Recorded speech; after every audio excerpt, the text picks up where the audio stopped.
ముందుగా నేను మాట్లాడబోయే ముందు ఏదైతే జగన్మోహన్ రెడ్డి వాళ్ళ సైకో బ్యాచ్ క్రిమినల్ బ్యాచ్ కూటమి ప్రభుత్వం విడుదల చేసినటువంటి డిఎస్సి మీద అబద్ధ ప్రచారాలు చేస్తూ ఉన్నారు.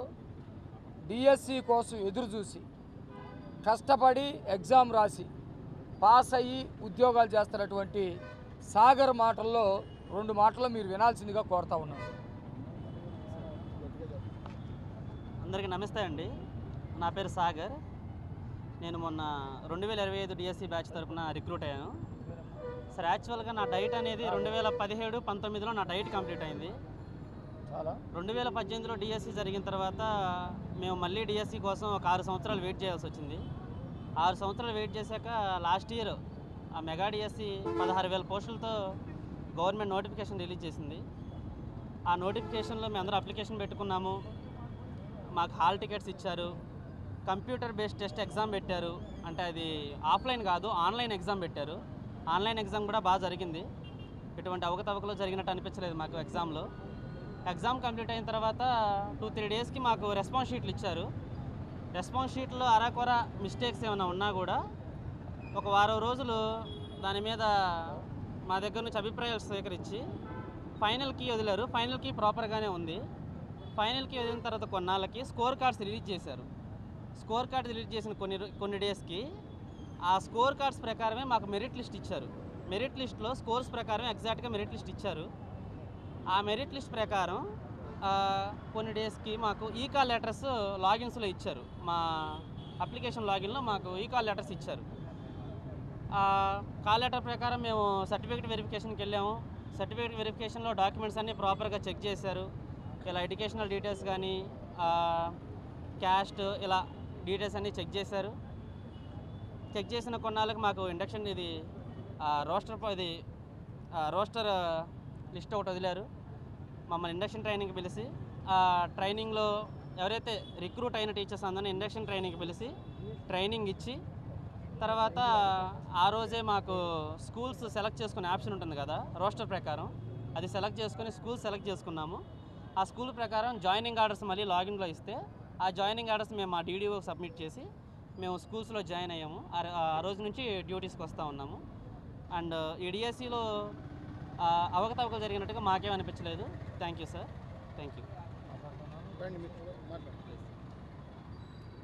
ఇక్కడ కూడా కొంతమంది డిఎస్సిలో మొన్న ఏదైతే టీచర్ పోస్టులు తీసుకున్నారో వాళ్ళందరూ కూడా వచ్చి ఉన్నారు.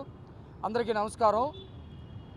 ఆంధ్రప్రదేశ్లో గొడ్డల పార్టీకి సంబంధించినటువంటి అరాచకవాదులు యాంటీ సోషల్ ఎలిమెంట్స్గా తయారవుతూ ఉన్నారు. దానిలో ముఖ్యంగా గుంటూరు జిల్లాలో మతి భ్రమించినటువంటి అంబటి రాంబాబు అసాంఘిక శక్తిలాగా తయారవుతూ ఉన్నాడు.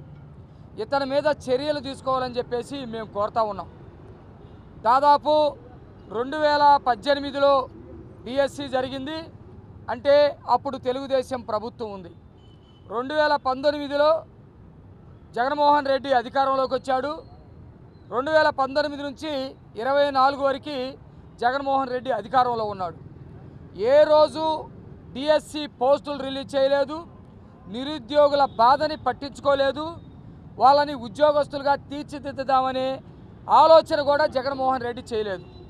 ఎందుకంటే అతను ఒక గొడ్డల పార్టీనే ఆంధ్రప్రదేశ్లో నడుపుతూ ఉన్నాడు.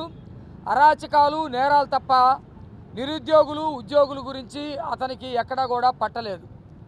మేము అధికారంలోకి వస్తే ఉద్యోగస్తులు మొత్తాన్ని నిరుద్యోగులు ఎవరైతే ఉన్నారో డిఎస్సి వేసి పారదర్శకంగా డిఎస్సి పోస్టు ఫిలప్ చేస్తామని ఆ రోజు మాట్లాడాం. ఆ మాట్లాడినటువంటి దాని ప్రకారమే అధికారంలోకి వచ్చిన వెంటనే మేము డిఎస్సి వేసి కేవలం 148 రోజుల్లోనే రిక్రూట్మెంట్ మొత్తం కూడా పూర్తి చేసినటువంటి పరిస్థితి ఆంధ్రప్రదేశ్లో ఉన్నటువంటి విద్యార్థి లోకం, యువత, మొత్తం రాష్ట్ర ప్రజలందరూ కూడా చూసినటువంటి పరిస్థితి ఉంది. ఈ మొత్తం పారదర్శకంగా సిబిటి పద్ధతిలో జరిగింది. కంప్యూటర్ బేస్డ్ టెస్ట్ ఈ పద్ధతిలో జరిగింది. ఇప్పుడే సాగర్ గారు మనకి అన్ని విషయాలు చెప్పాడు. నోటిఫికేషన్ రిలీజ్ చేయటం కానివ్వండి, అప్లికేషన్లు తీసుకోవటం కానివ్వండి, వెరిఫికేషన్ సిస్టమ్ కానివ్వండి, వాళ్ళకి ఎగ్జామ్ కానివ్వండి, ఇంటర్వ్యూస్ కానివ్వండి, అన్నీ కూడా పారదర్శకంగా జరిగింది. గతంలోనైతే జగన్మోహన్ రెడ్డి వాళ్ళకి కావాల్సినటువంటి వాళ్ళకి వేరే డిపార్ట్మెంట్లో డైరెక్ట్గా కొన్ని ఉద్యోగాలు ఇచ్చుకున్నాడు. ఉద్యోగాలకు టీచర్లకు సంబంధించినటువంటి రిక్రూట్మెంట్ ఎక్కడా జరగలేదు. అప్పటికే ఉన్నటువంటి టీచర్స్ ఎవరైతే ఉన్నారో వాళ్ళని అడుగడుగున అవమానించాడు. మద్యం షాపుల దగ్గర వాళ్ళని కాపలా పెట్టాడు. టీచర్స్ని మొత్తాన్ని కూడా అవమానించాడు. కానీ మేము ఒక ప్లాన్గా వెళ్తూ ఉన్నాం. ఆంధ్ర రాష్ట్రంలో ఒక విలువైనటువంటి నాణ్యమైనటువంటి విద్యని రాష్ట్ర ప్రజలకు అందించాలి. అది అందించాలంటే టీచర్ల రిక్రూట్మెంటు జరగాలి. అనేక మంది టీచర్ని రిక్రూట్మెంట్ చేసుకొని మొత్తం విద్యా వ్యవస్థలో సమూలమైనటువంటి మార్పులు తీసుకురావాలని చెప్పేసి మా ప్రభుత్వం భావించింది. దానికోసమే నారా లోకేష్ గారు విద్యాశాఖ మంత్రిగా ఆయన బాధ్యతలు తీసుకున్నాడు. ఆయన బాధ్యతలు తీసుకున్నప్పటి నుంచి విద్యాశాఖలో అనేకమైనటువంటి మార్పులు తీసుకొచ్చాం. దాంట్లో టీచర్ పేరెంట్స్ మీటింగులు పెట్టుకుంటూ ఉన్నాం.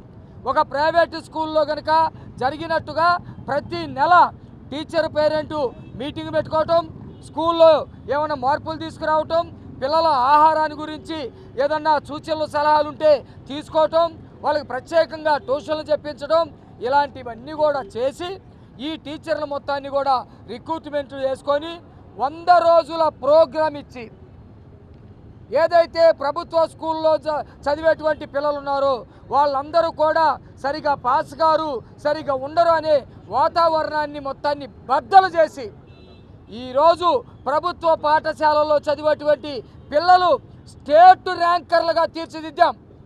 మేము గంజాయి బ్యాచ్ని తీర్చిదిద్దలేదు, గొడ్డల బ్యాచ్ని తీర్చిదిద్దలేదు, గొంతులు కోసే వాళ్ళని మేము తీర్చిదిద్దలేదు, మేము నేరస్తుల్ని తయారు చేయలేదు. మేము ఆంధ్రప్రదేశ్లో లోకేష్ గారి నాయకత్వంలో ఒక బ్రహ్మాండమైనటువంటి స్టేట్ ర్యాంకర్లు 590, 597, 98 మార్కులు తీసుకొచ్చి ఆ స్థాయిలో మేము విద్యా వ్యవస్థలో మార్పులు తీసుకొస్తే ఈ పనికి మాలిన రోడ్డు మీద తిరిగే ఈ యాంటీ సోషల్ ఎలిమెంట్స్ గొడ్డల పార్టీలో ఉన్నటువంటి వాళ్ళు వీళ్ళందరూ కూడా సొసైటీలో అశాంతిని రేకెత్తించాలని చూస్తూ ఉన్నారు. 2 సంవత్సరాల క్రితం ఉద్యోగస్తులుగా వాళ్ళు బాధ్యతలు తీసుకొని సక్రమంగా వాళ్ళు విద్యాశాఖలో తీసుకొస్తున్నటువంటి మార్పులు చూసి ఓర్చుకోలేక, విద్యార్థులు మంచి పౌరులుగా తయారవటం ఓర్చుకోలేక సొసైటీలో అలజడులు సృష్టించాలని చెప్పి చూస్తూ ఉన్నారు. వీళ్ళు చెప్పేటువంటి విజయవాడలో నవీన్ అనే కుర్రోడికి మొదటి ర్యాంక్ వచ్చింది, అతనికి ఉద్యోగం రాలేదని నిన్న అంబటి రాంబాబు ఒక అభియోగం చేశాడు. అతను ఆల్రెడీ ఎప్పుడో 15-20 ఏళ్ళ నుంచే ఎక్కడైతే ఒక అవుట్సోర్సింగ్ ఉద్యోగం చేస్తూ ఉన్నాడు.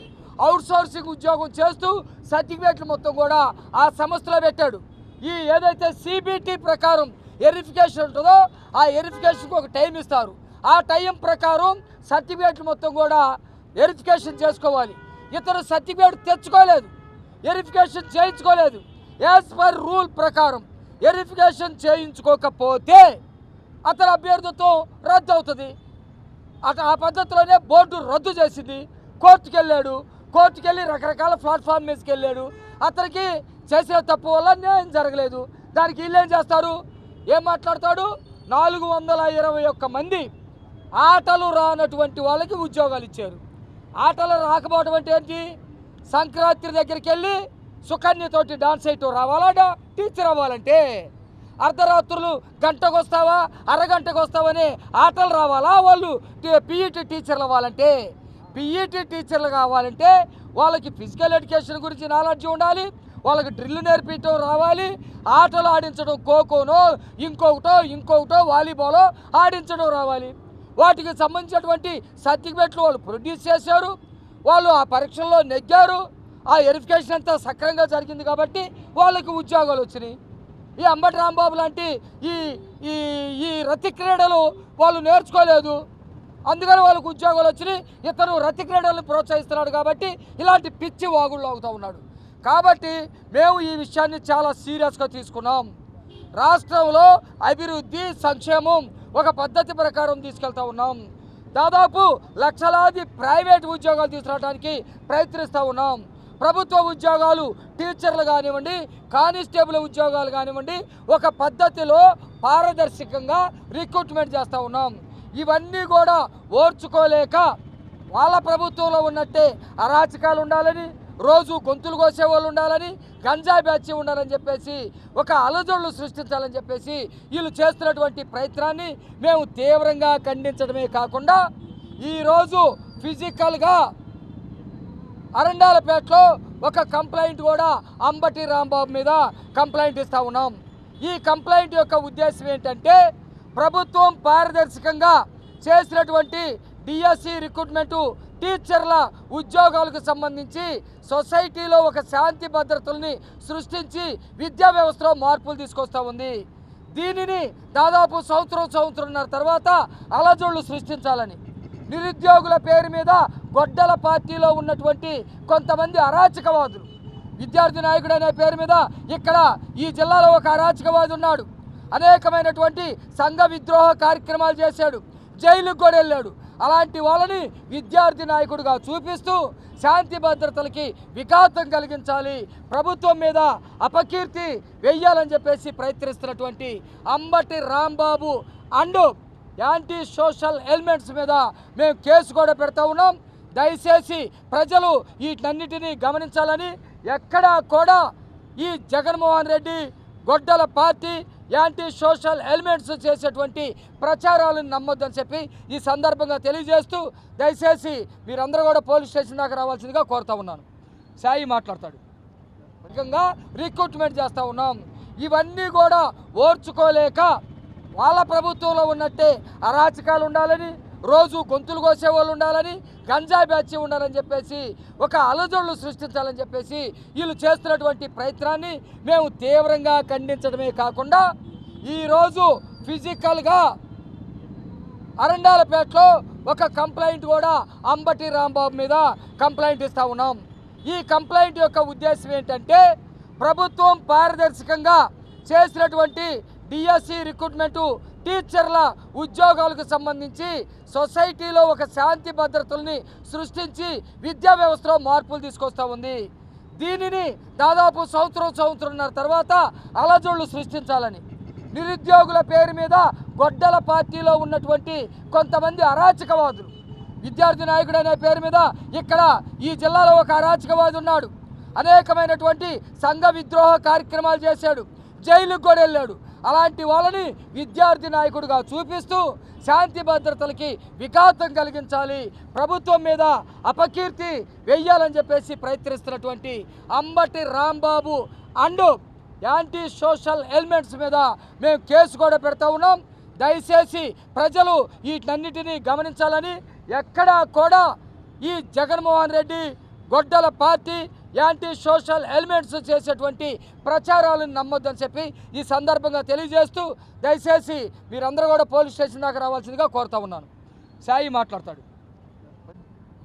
గుంటూరులో చూసుకుంటా ఉంటే నిజాయితీగా డిఎస్సి కోసం ఎదురు చూసి ఎప్పుడైతే గత తెలుగుదేశం ప్రభుత్వంలో డిఎస్సి పెట్టిన తర్వాత జగన్మోహన్ రెడ్డి అధికారంలోకి వచ్చిన తర్వాత మెగా డిఎస్సీలు ఇస్తాం, ఉద్యోగాలు భర్తీ చేస్తామని మోసపూరిత మాటలతో అధికారంలోకి వచ్చి 5 ఏళ్లుగా ఒక్క టీచర్ పోస్టు కూడా భర్తీ చేయకుండా తిరిగి కూటమి ప్రభుత్వం అధికారంలోకి రాగానే నారా లోకేష్ గారు అతి కష్టమైన విద్యాశాఖ మంత్రి శాఖను తీసుకొని విద్యాశాఖలో సమూల మార్పులు తేవాలన్న దృఢ నిశ్చయంతో మెగా డిఎస్సి నిర్వహించి ఎవరైతే నిరుద్యోగులుగా తమ వయోపరిమితి కోల్పోతూ ఉన్నారో వారి కళ్ళల్లో వెలుగు చూసే విధంగా వారి జీవితాల్లో వెలుగు నింపి డిఎస్సి పోస్టులు పారదర్శకంగా భర్తీ చేస్తే చూసి సహించలేని వైకాపా నాయకులు జగన్మోహన్ రెడ్డి అండ్ కో